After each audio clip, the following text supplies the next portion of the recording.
Mais si on va à l'hôpital, qu'on me regarde, et qu'on dit c'est pas maladie, c'est grossesse, comme tu n'as pas dit ça, c'est encore des gens, ils sont encore arrêtés là. Il m'a regardé, il a dit, tu commences à devenir un peu intelligente. Il avait raison. C'est une bonne remarque. Sans Christ, nous ne sommes pas intelligents. Il n'y a pas de sagesse. On obtient ces choses-là par Jésus. Donc il avait fait une belle remarque. Ce n'était pas injure. Moi j'ai pris ça en bien. Alléluia. Il m'a dit, si toi avec ton état, à cause de ton problème, tel que tu arrêtais devant moi, si on va à l'hôpital et que ça se confirme, bon, il parlait avec mépris. Puisque bon, il ne connaît pas le Seigneur, il a raison. C'est normal. Il dit, si on va à l'hôpital et que ça se confirme là-bas, c'est que désormais ton Dieu deviendra moi aussi mon Dieu. Glory! Glory!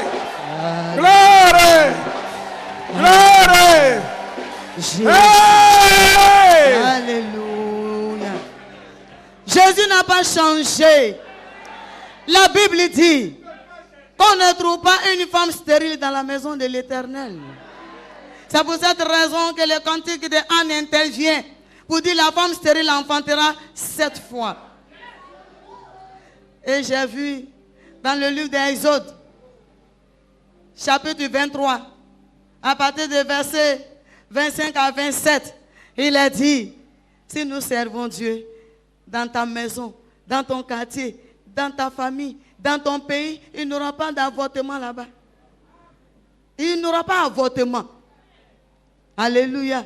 Ça sous-entend qu'en toute chose, tu vas connaître au moins le succès.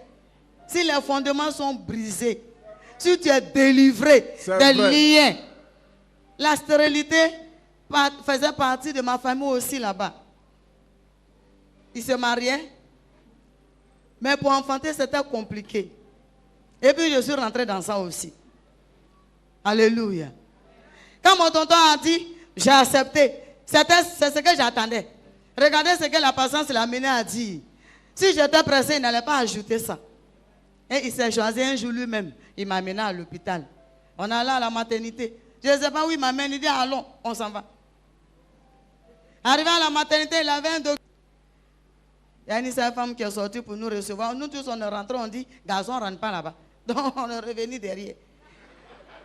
Il a pris parole, il a dit à la seule femme, celle-là, c'est ma servante. Mais mon tonton ne mentait pas. Il a confessé quelque chose sans savoir que c'était vrai. Je devais plus tard devenir la servante de l'Éternel des armées.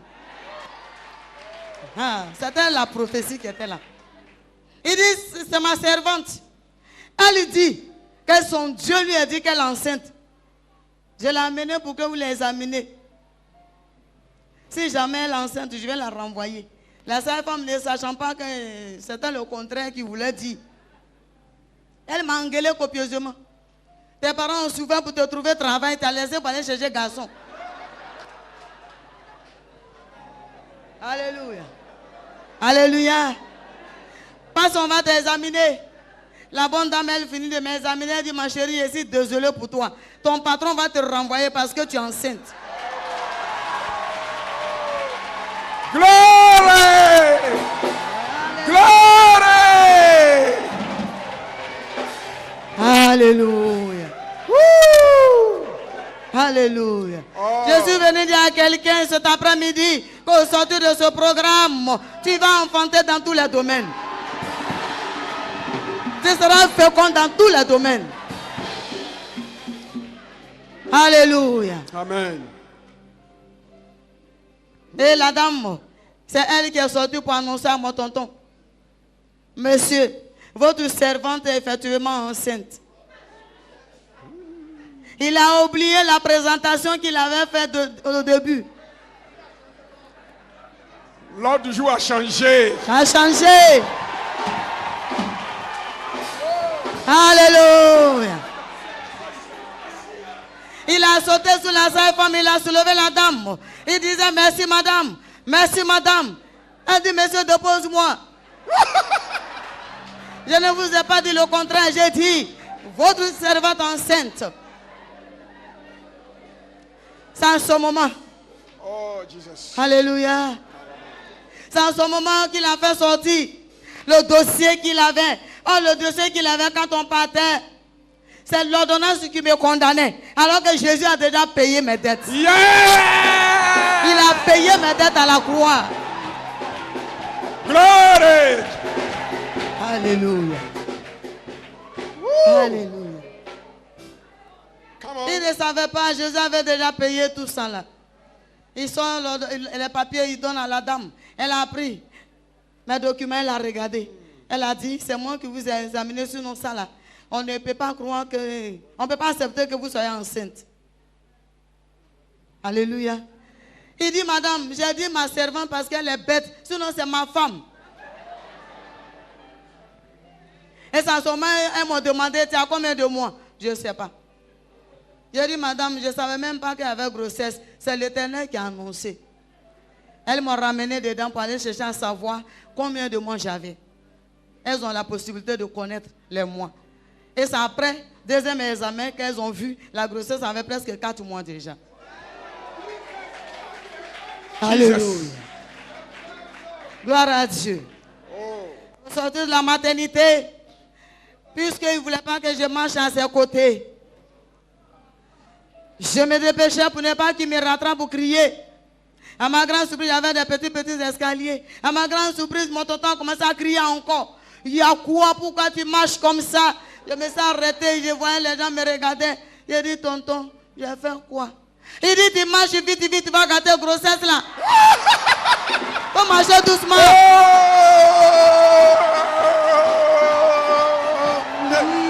Jésus, Jésus. Cris de joie, des cris de joie, des acclamations, des acclamations. De joie. Mais l'échographie qu'elles m'ont demandé de faire, quand c'est calme, l'échographie a montré qu'il n'y avait pas effectivement, il n'y avait rien qui soutenait l'enfant, mais il y avait une main blanche en bas, le bébé était dans les creux. C'est sorti sur l'écran. Cette main blanche, elle était en bas, le bébé est dedans. Et c'est cette main-là qui soutenait l'enfant. Elles ont eu peur, j'étais couché. Celui qui faisait l'échographie, il a eu peur, il a sauté, il s'est levé. Il dit, madame, attends, hein, il est sorti. Il a là appelé les autres. Ils sont venus, ils ont regardé. Mais il y a un qui m'a demandé, tu te sens comment? Je dis, à merveille. Je me sens bien. Il dit, mais il y a une humaine dans ton ventre. Je dis, elle fait quoi? Il dit, non, mais le bébé est assis dans la paume de cette main-là. Je dis, c'est la main de l'Éternel. C'est la main de l'Éternel des armées qui soutient ce bébé. Alléluia. Jusqu'à 9 mois. Dieu a soutenu jusqu'à 9 mois. On a continué à prier. 9e mois, c'est le Seigneur qui va m'annoncer la date d'accouchement. Elle m'a dit, j'étais à l'église, à la prière. Et le Seigneur m'a dit, ma fille, tu vas accoucher le jeudi. Oh, ce n'est pas la date que la médecine m'avait donnée. Mais Dieu a dit, tu vas accoucher le jeudi. Je suis rentré à cette bonne nouvelle. Mon tonton était au service. Quand il est arrivé, il me demandait comment la réunion s'est passée. J'ai annoncé cette bonne nouvelle. Il m'a dit, je prends permission à partir de mercredi soir. La journée de jeudi, je serai avec toi. Alléluia. Et effectivement, le jeudi matin, il était derrière moi. Comment tu te sens? J'ai dit, tonton, tout va bien. Il dit, mais si tout va bien comme ça, tu vas accoucher comment? J'ai dit, je ne sais pas. Dieu a dit, je crois que je vais accoucher. Jusqu'à ce que, vers les 9h, 10h par là, on était dans la cuisine, préparait notre déjeuner. Et je suis resté dans la cuisine avec mon tonton. J'ai accouché là-bas. Il a assisté à l'accouchement. Comme il n'y a pas de trompe. Moi, on m'a dit si ça tourne. Je ne sais pas si ça tourne. Ça va tourner pour aller dans quel carrefour, je ne sais pas. Mais on m'a dit si ça tourne. Ils n'ont rien ajouté. Donc moi, j'attendais si ça tourne. Oh, c'est son tourné qui était là. Il n'y avait pas de douleur. Il n'y a pas eu de douleur. J'ai transpiré, j'ai senti chaleur. Après cette chaleur-là, j'ai demandé à mon tonton que je voulais m'asseoir parce qu'on était dans la cuisine. Il a voulu m'aider à m'asseoir, à me faire asseoir sur un tabouret. Mon bras est resté dans sa main. Oh, j'ai poussé. Et puis le bébé est sorti. Comme ça, j'ai accouché. Il a assisté. Après que l'enfant est tombé, il s'est redressé, il a commencé à crier. Hélène, le bébé est sorti. Je dis d'accord. Il dit c'est garçon. Je dis d'accord. Il dit il a tout ce que j'ai. Oui, tonton, c'était la joie. Alléluia. Alléluia. C'est après qu'il allait appeler une maman qui était à l'église avec nous, qui est venue nous aider, on a pris l'enfant, on est parti. Il est reparti en famille pour aller annoncer la troisième bonne nouvelle. Ma femme a accouché, elle a fait garçon. J'ai vu le bébé, il est né devant moi. Il est devenu témoin. Témoin de Christ. Dieu savait les pensées. Il connaissait les pensées. Certainement, si je n'accouchais pas devant lui, qu'est-ce qui prouvait que c'était mon bébé? Dieu a jugé bon de le prendre en témoin. Et c'est lui maintenant qui pouvait aller annoncer. Il est parti annoncer. Ma mère a dit, elle a déjà fait la mère qu'elle s'appelle Aïga. Elle a dit, maintenant, je peux aller voir celle qu'on a déjà fait son funérail. Elle est venue avec lui à la maternité. Maman est rentrée, elle m'a vu. Elle a vu le bébé. Elle a enlevé le voile qui était sous sa tête. Voile des vieilles femmes du là. Elle a enlevé, elle a plié. Elle a jeté. Elle dit, ma fille, ton Dieu devient mon Dieu. Yeah!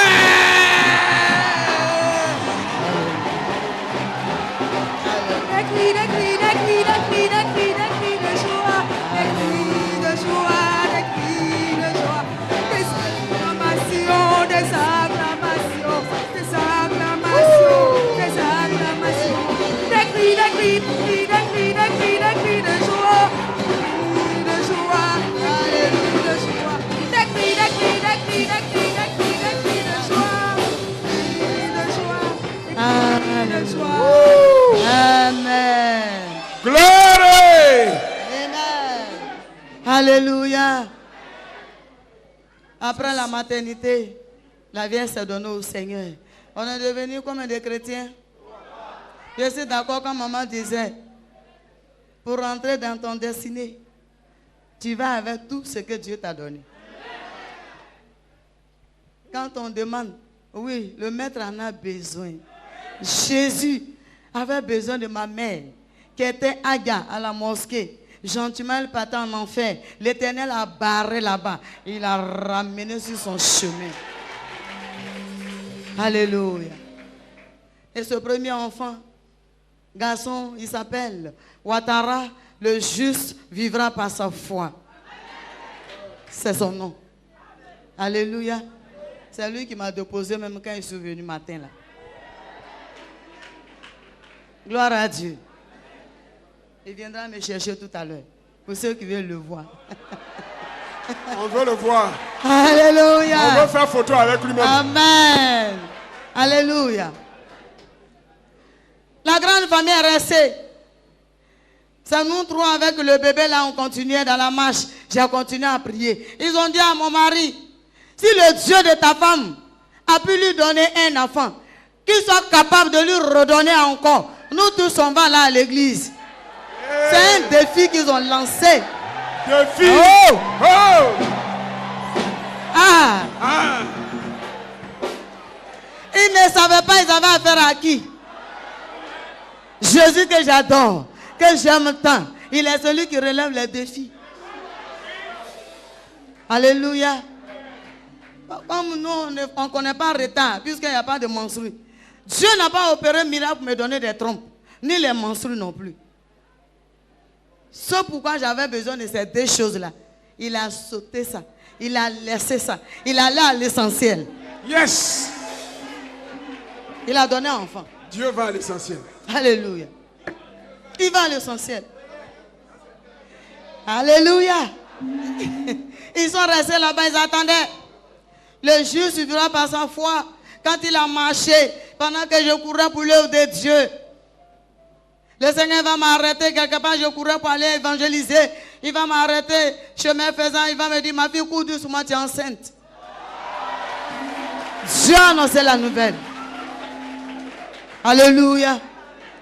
Après l'évangélisation, j'ai annoncé la nouvelle à mon tonton. Il dit, allons à l'hôpital. Comme nous, on ne connaît jamais les mois, allons. On est parti, ça a été confirmé. Je suis enceinte encore. Il est allé dire, vous avez dit, si son Dieu est capable, je suis venu vous dire qu'elle est enceinte. Ils ont dit, mais il faut attendre d'abord qu'elle accouche, que ça soit l'homme. Et ils attendaient. L'Éternel était à la base. La Bible dit que c'est lui qui donne de porter la grossesse, c'est lui qui donne d'accoucher. Il m'a soutenu jusqu'à 9 mois. Cette deuxième grossesse, je vais accoucher encore à la maison, devant mon tonton.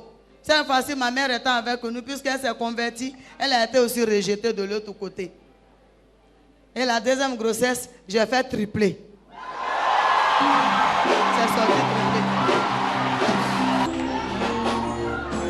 Alléluia. Jésus n'a pas changé. D'abord.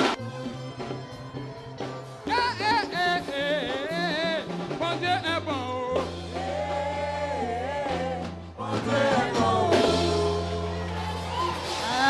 Alléluia. Glory.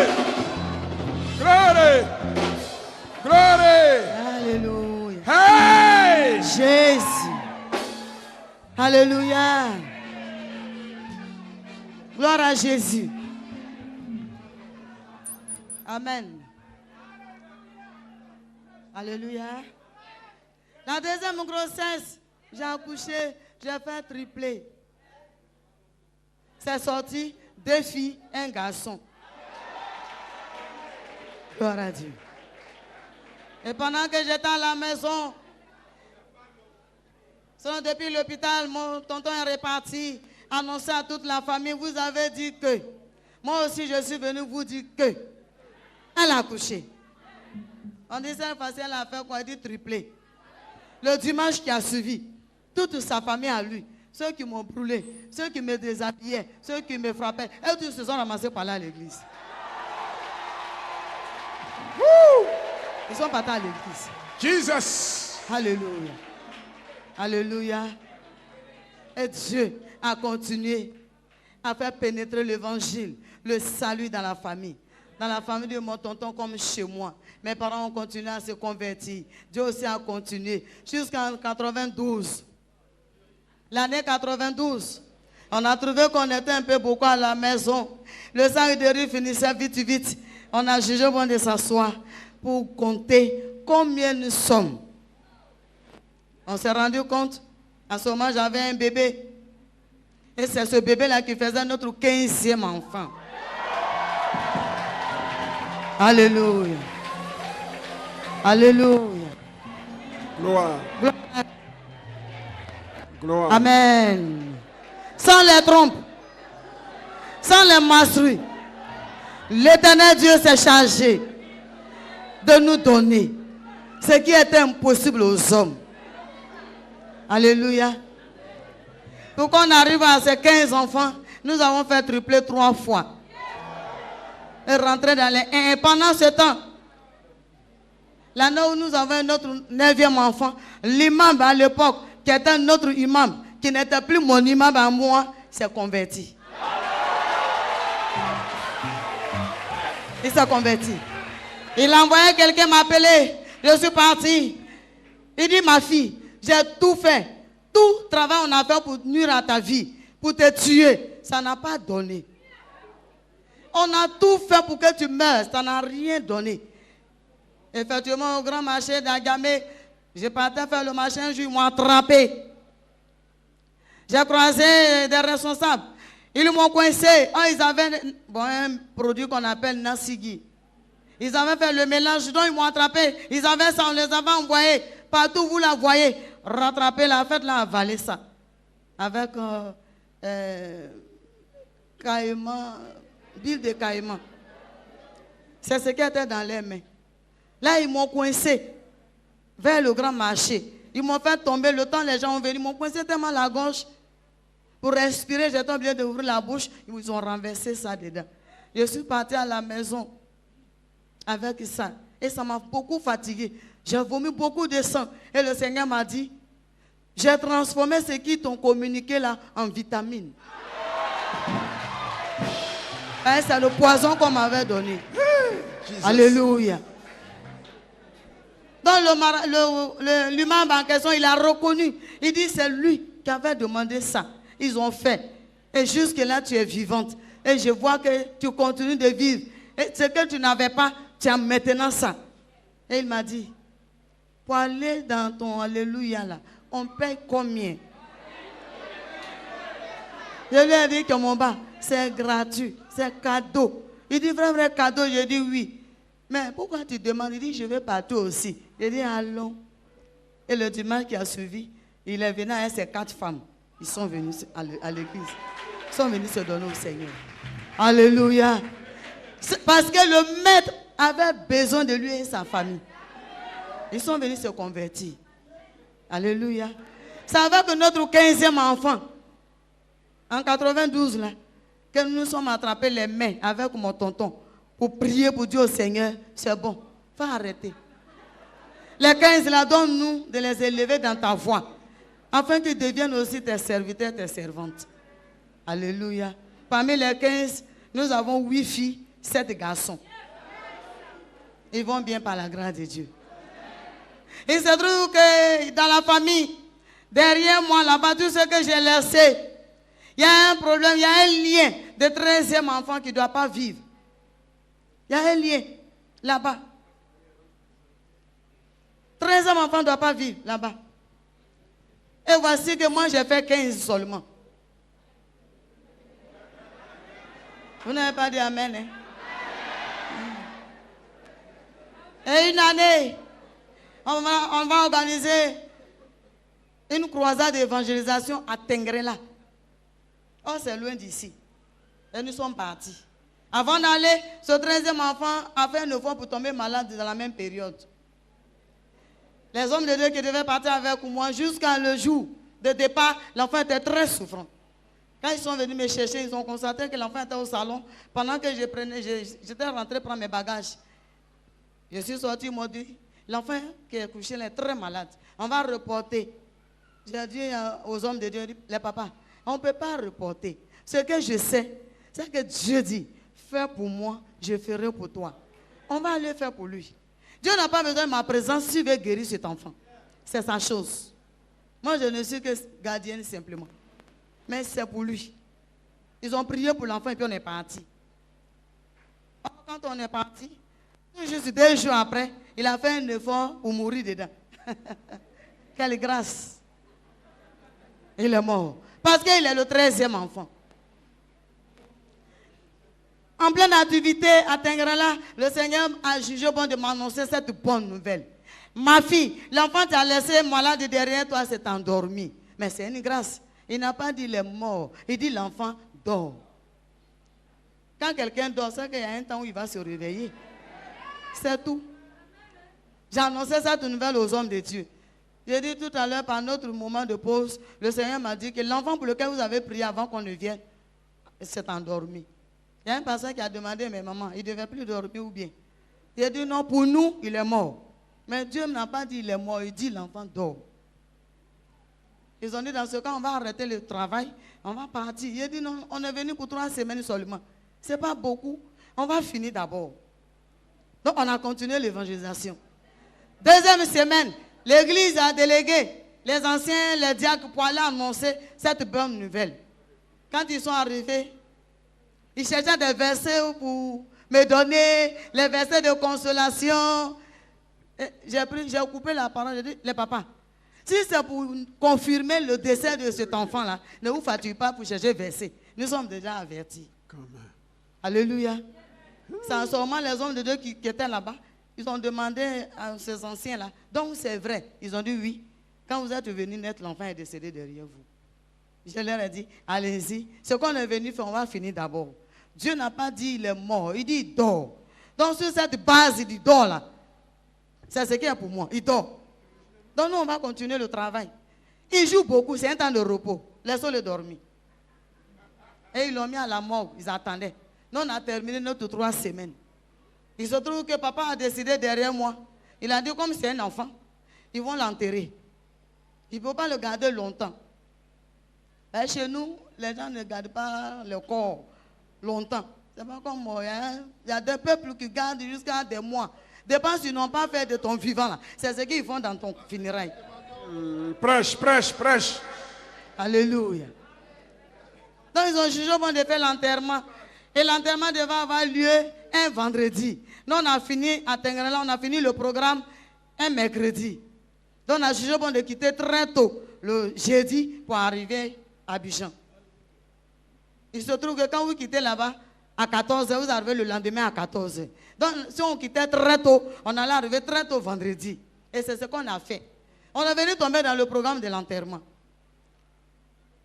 Quand les bien-aimés m'ont vu, les frères dans le Seigneur, les hommes de peu de foi, ils m'ont accueilli avec des pleurs. Et c'est moi qui les exhortais.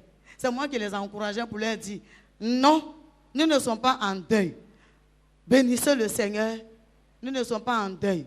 La Bible dit de louer le Seigneur en toutes choses. Donc, louez Dieu.